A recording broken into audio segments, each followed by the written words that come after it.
They'll never disrespect you again, not because you got louder, not because you won an argument, but because of 5 specific words that took away the one thing they were counting on you to keep giving them. If you've ever walked away from an interaction with a narcissist, replaying it in your head for days, wishing you'd said something different, something that actually landed, this is the episode you've been waiting for. Because there is a specific category of response that narcissists genuinely cannot metabolize, that short-circuits their entire playbook. And today we're breaking down exactly what those words are, why they work at a psychological level most people never think about, and how to actually deliver them so they land the way they're supposed to. But before I give you the words, I need you to understand why they work. Because if you just memorize a phrase without understanding the mechanism underneath it, you'll deliver it wrong, and it won't land the way it's supposed to. Here's the foundational thing to understand about disrespect from a narcissist. It is never random, and it is never really about the specific thing they're criticizing in the moment. Disrespect for a narcissist is a control mechanism. It's a way of testing boundaries, gauging how much you'll absorb, and reestablishing a hierarchy where they sit comfortably above you. Every dismissive comment, every eye roll, every "you're too sensitive," every subtle put-down disguised as a joke, these are all probes. They're checking, consciously or not, whether the boundary is soft. And every time you respond with over-explanation, with hurt that spills into visible distress, with an emotional defense of yourself, you are, without meaning to, confirming that the boundary is, in fact, soft, that there's more room to push. This is the part that surprises people. The content of your defense almost doesn't matter to them. What matters is that you defended at all, because defending signals investment, and investment is exactly what a narcissist is trying to locate and exploit. So the question isn't, what's the perfect comeback that proves they're wrong? The question is, what response removes the thing they're actually fishing for, while still being unmistakably clear that the disrespect has been noticed and won't be tolerated? That's what these words do. Here they are, and then we're going to break down exactly why each one is doing specific psychological work. The words are, "That's not how I allow myself to be spoken to." Say that sentence out loud to yourself right now, slowly, and notice how it feels different from every instinct you probably have when someone disrespects you. It's not, "How dare you?" It's not, "You're being so unfair right now." It's not a question, not a justification, not an appeal to their empathy. It is a flat, calm statement of fact about you, about your own standard, your own boundary, delivered with zero request for their agreement, explanation, or permission. Let's take it apart piece by piece, because every word choice here is doing something deliberate. That's not, "Doctor, notice this isn't you shouldn't or you can't." It's not framed as a command directed at them, which matters enormously because commands invite negotiation, resistance, a power struggle over who actually gets to dictate behavior. A narcissist will fight a command instinctively because commands are exactly the kind of dominance contest they're built to win. That's not simply names reality. It doesn't ask them to change. It doesn't argue with what they did. It just states factually what it is and isn't. How I allow myself. This is the most important phrase in the entire sentence, and it's worth sitting with for a second. Notice what it does not say. It doesn't say how you should treat people. It doesn't say how anyone deserves to be spoken to. It makes no claim about them at all, their character, their behavior, their morality. It makes a claim exclusively about you, and specifically about your own agency and what you permit into your life. This is disarming in a very particular way, because there's nothing here for them to argue with. You haven't accused them of anything. You haven't given them a claim to rebut, a character judgment to defend against, a debate to win. You've simply reported a fact about your own boundary, the same way you'd report your own allergy or your own bedtime. There's no, "but I didn't mean it that way," defense available, because you never claimed to know their intent. You just stated your own limit. To be spoken to, passive voice, deliberately. Not, "how you speak to me," which centers them as the actor and invites a defense of their actions.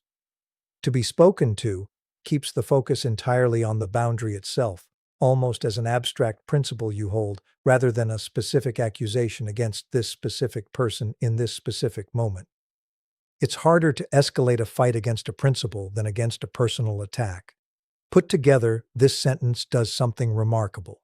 It draws an unmistakably firm line while giving the narcissist absolutely nothing to grab onto. No accusation to deny, no character judgment to counter, no emotional wound to exploit. Just a calm, immovable fact about who you are and what you permit, stated once, without elaboration, without an angry tone, without a raised voice. Now here's what happens next, almost every single time, and understanding this part matters just as much as the sentence itself, because the narcissist's response will test whether you actually meant it.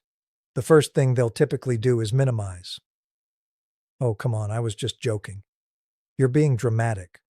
I didn't even say anything that bad." This is the phishing continuing in a different form. They're checking whether your boundary was real or whether it was just a momentary reaction they can talk you out of. This is where most people crack, because the instinct is to now defend the boundary itself, to explain why it's not dramatic, to justify why the comment actually was that bad. Don't do it. The words already did their job.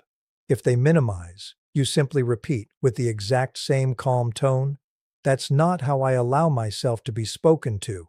Same words. No elaboration, no escalation. You are not going to out-argue their minimization. You're going to outlast it. The second thing they might do, especially if the first approach doesn't work, is escalate. Get louder, more mocking, more dismissive, sometimes specifically trying to provoke you into an emotional reaction they can then point to as proof that you're the one being unreasonable. This is the moment the sentence proves its real value, because you're not required to match their energy. You can simply say the sentence once more, and then, this is crucial, you disengage. Physically leave the room, end the call, put the phone down. The sentence isn't an invitation to a longer conversation. It's a closing statement, and treating it as anything other than that gives away the exact power it was designed to hand you. The third possible response, and this one tends to happen with narcissists who are a little more socially sophisticated, is a sudden pivot to charm, an abrupt shift to warmth, flattery, or humor, trying to dissolve the boundary through likability instead of confrontation. This is worth naming specifically because it's easy to mistake for genuine softening, and it can be disarming precisely because it feels like relief after tension. But notice, if the charm offensive isn't accompanied by an actual acknowledgement of what they did, if there's no, "You're right, that was out of line," just a fast subject change and some newly deployed warmth, the boundary hasn't actually been respected. It's been maneuvered around. In this situation, it's fine to accept the shift in tone without pretending the underlying issue has been resolved. You don't have to relitigate it, but you also don't have to perform forgiveness you don't feel yet. I want to pause here and talk about why this particular sentence works so much better than the things most of us instinctively reach for, because I think understanding the contrast is what actually makes this usable in real moments, under real pressure. Most people, when disrespected, reach for one of two failed strategies. The first is over-explanation, a long, detailed defense of why the comment was unfair, often including examples, context, and appeals to the narcissist's better nature. This fails because it hands them exactly what they were fishing for: proof that the comment landed, material to twist, and an invitation to keep the exchange going, which is often the entire point of the original jab. The second failed strategy is matching aggression with aggression, firing back an insult of your own, escalating the conflict to prove you won't be pushed around. This fails for a different reason. It puts you on the exact same terrain the narcissist thrives on, a contest of who can dominate the exchange, which is a game they've had far more practice playing and dirtier tactics available than you do. The sentence we're talking about today does neither. It doesn't explain, and it doesn't attack. It simply, calmly, states a fact about your own standard and then stops talking. That combination, total clarity paired with total brevity, is exactly what a narcissist has the least practice countering, because almost nothing in their usual toolkit works against a boundary that refuses to argue, refuses to escalate, and refuses to be talked out of itself. In part 2, We're going to get into exactly how to adapt this for different relationships, a parent, a partner, a boss, where the power dynamics and stakes are different, plus what to do the very first time you say it, and they test it anyway, because they almost always test it at least once, and how to handle repeated disrespect from someone you can't simply walk away from, like a co-parent or a family member you'll be seeing at every holiday for the rest of your life. Stick around, because that part is where this becomes something you can actually use, starting with the very next person who tries you. Let's get into the specific adaptations, because a sentence that works perfectly on a friend group can land completely differently with a parent who's known you since birth, or a boss who signs your paycheck. Let's start with parents, because this relationship has a unique complication. Decades of conditioning that tells you a boundary with a parent is somehow a betrayal, even when everything in you knows it's necessary.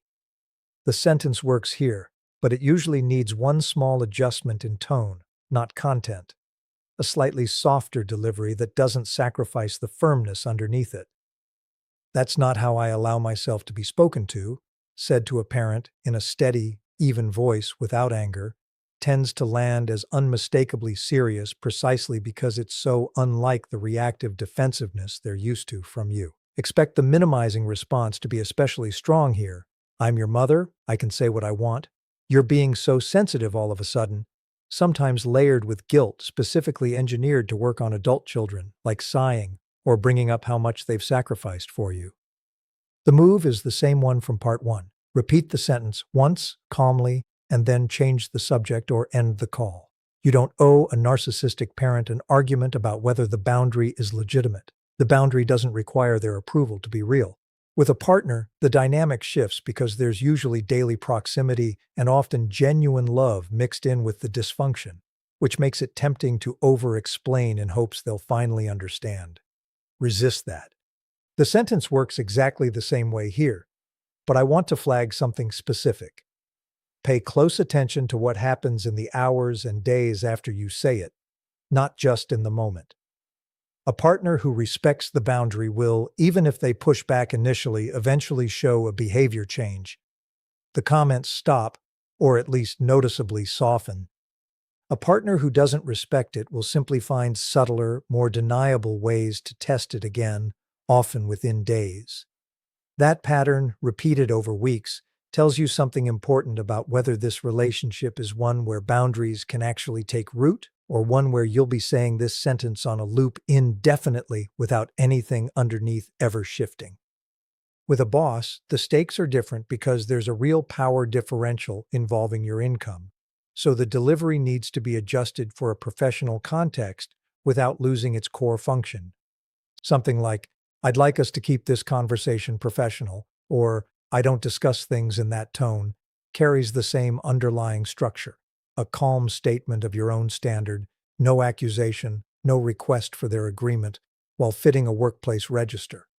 If it happens in front of others, follow up in writing afterward, briefly and factually, both to create a record and because email strips away tone in a way that can actually work in your favor with someone who relies on intimidation delivered in person. Now the test, because they will test it, almost without exception, and I want you prepared for exactly what that looks like the first time. The very first time you say this to someone who's used to your old pattern of over-explaining or absorbing, expect a moment of genuine confusion on their face, sometimes followed almost immediately by a sharper, more pointed version of the original disrespect, specifically designed to see if this new version of you holds under more pressure than the old one did. This is the single most important moment in the entire exchange because it's not really testing the words. It's testing whether you'll revert to old patterns the second things get uncomfortable. If you hold, repeat the sentence once, then disengage, something genuinely shifts in how they approach you going forward, even if they never say so out loud. If you crack under that first escalation and slide back into justifying or softening, the boundary doesn't just fail to land. It actively teaches them that the sentence is negotiable with enough pressure, which can make future boundaries even harder to hold. This is why I'd encourage you, if you can, to practice saying it out loud before you ever need it in the moment, in the shower, in the car, wherever.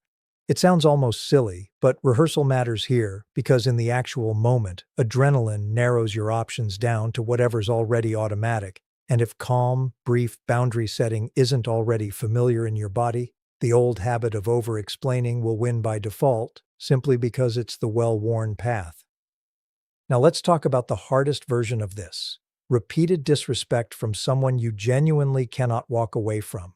A co-parent you'll be coordinating with for 18 years, a family member you'll see at every holiday, someone embedded in your life in a way that makes full no contact impossible or undesirable. Here, the sentence becomes less of a one-time confrontation and more of a consistent, almost ritual response.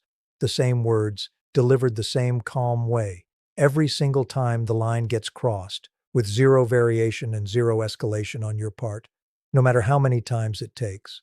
This consistency is actually the entire strategy.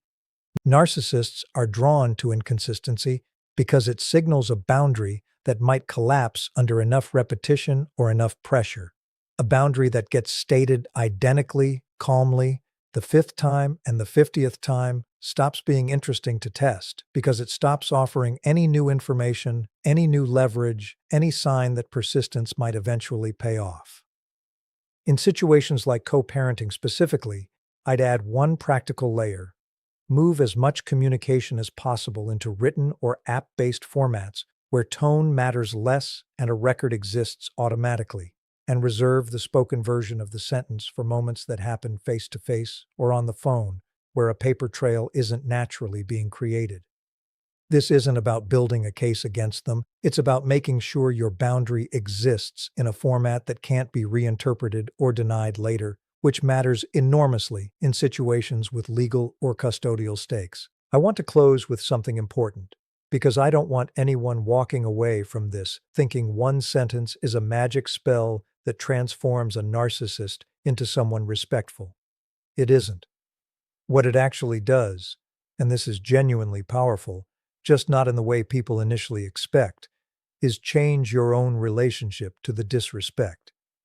It gives you a response that doesn't require you to over-explain, doesn't require you to match their energy, doesn't leave you replaying the interaction for days, wishing you'd said something different.